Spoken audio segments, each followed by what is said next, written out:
নাবালিকা ধর্ষণ কাণ্ডে মাঠে নামলো মহিলা মোর্চার নেত্রীরা। বিধায়ক ইসলাম উদ্দিনের ভাতিজা ও তার সাগরতা কর্তৃক 14 বছরের নাবালিকা ধর্ষণের বিচার ও উপযুক্ত শাস্তি চাইল মহিলা মোর্চা। এই ধর্ষণের ঘটনাটি সংঘটিত হয়েছিল গত শনিবার উত্তর ত্রিপুরা জেলার ত্রিপুরা অসম সীমান্তের কদমতলা থানা এলাকার কুর্তি গ্রামে।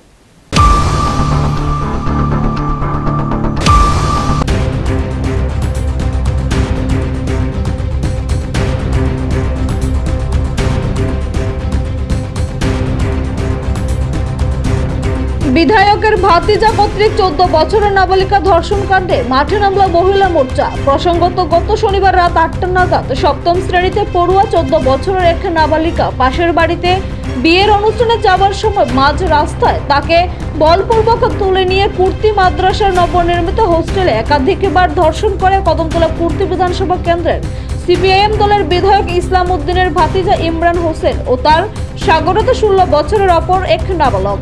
উভয়ের বাড়ি কদমতলা থানাধীন কুর্তিগ্রাম পঞ্চায়েতের 3 নং ওয়ার্ডের ঢেউবাড়ি এলাকায়। পরে স্থানীয়দের সহযোগিতায় পুলিশ অভিযুক্ত ইমরানকে গ্রেফতার করলেও অপর অভিযুক্ত 16 বছরের নাবালক পালিয়ে যেতে সক্ষম হয়।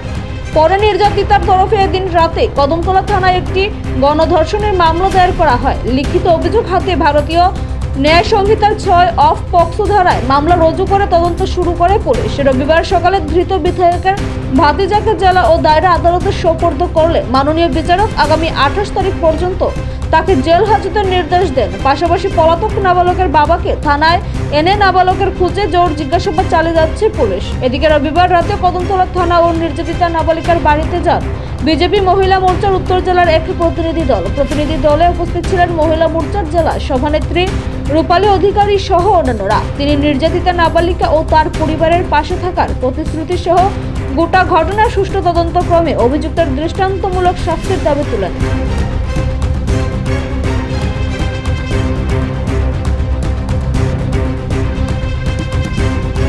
আমরা ভারতীয় জনতা মহিলা মোর্চা সর্বত অবস্থাতে ভারতীয় জনতা পার্টি মহিলা মোর্চা সর্বত অবস্থাতে মানুষের পাশে সমাজের হিতে কাজ করে। আমরা সেবাই আমাদের সংগঠন, সেই নিরিখে আমরা কাজ করি। তো আমাদের কাছে খবর আসছিল যে গতকাল রাতে, এক্স্যাক্টলি টাইমটা আমার মনে নেই, তো একটা অনাকাঙ্ক্ষিত ঘটনা ঘটেছে কুর্তি এলাকার নাবালিকা একটা মেয়ের সঙ্গে। একজন সাবালক এবং একজন নাবালক দুজনে মিলে ওকে মানে র্যাপ করা হয়েছে বা এই ধরনের ব্যাপার হয়েছে, যার জন্য মেয়ের মা এসে কদমতলা থানাতে কমপ্লেন করেছে। তো আমরা পরস্পর শুনতে পেয়েছি যে অত্র এলাকার বিধায়কের ঘনিষ্ঠ আত্মীয়, সম্ভবত ভাতিজা, এই ধরনের কিছু, সে এই ঘটনার সঙ্গে জড়িত। যেই হয়ে থাকুক না কেন, আইনের চোখে যে অপরাধ করে সেই অপরাধী। আমরা ভারতীয় জনতা মহিলা মোর্চা উত্তর ত্রিপুরা জেলা, আমার সঙ্গে আছেন আমার জেলার সাধারণ সম্পাদিকা নির্জলা দাস, আমার কদমতলা কুর্তি মণ্ডলের মণ্ডল সভানেত্রী অঞ্জনা চক্রবর্তী মহোদয়া। আমরা প্রতিনিয়ত মহিলা মোর্চা মহিলাদের মেয়েদের পাশে থেকে কাজ করার চেষ্টা করি। তো আমরা এহেন ঘটনার তীব্র নিন্দা এবং ধিক্কার জানাই এবং আমাদের এখানে ওসি সাহেবের সঙ্গে কথা বলে যতটুকুন বুঝতে পারলাম, জানতে পারলাম, সঙ্গে সঙ্গে কেস রেজিস্টার হয়েছে। মেয়ের মা কমপ্লেন করেছে, কেস রেজিস্টার হয়েছে।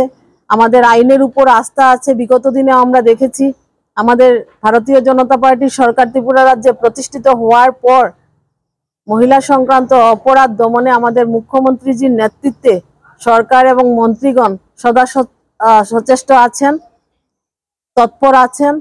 তো আমরা এই ঘটনার তীব্র নিন্দা এবং ধিক্কার জানাই। আর প্রশাসনের কাছে আমাদের এতটুকুন বিশ্বাস আছে বা কথা বলে যতটুকুন বুঝতে পারলাম, প্রশাসন সঠিক তদন্তক্রমে যে দোষী ব্যক্তি তার শাস্তি নিশ্চয় হবে। আমরাও শাস্তির দাবি করছি।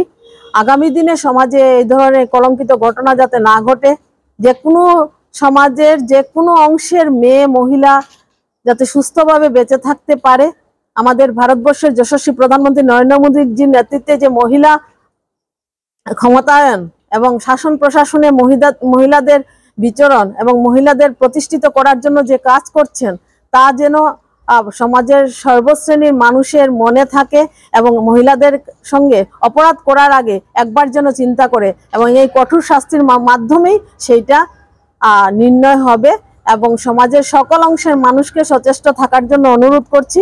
অপরাধীদের কোনো জাত হয় না, ধর্ম হয় না, বর্ণ হয় না, অপরাধী। তাই আমাদের সমাজের যেসব ছেলেরা মেয়েরা আছে তারা যাতে সঠিকভাবে নিজের পায়ে প্রতিষ্ঠিত হতে পারে, নিজের জ্ঞান নিজের প্রতিভা দিয়ে প্রতিষ্ঠিত হতে পারে, সেই অনুরোধ রাখছি, সেই আকাঙ্ক্ষা রাখছি আমি। নমস্কার, ধন্যবাদ। নিজস্ব প্রতিনিধি রিপোর্ট, এশিয়ান টাইমস।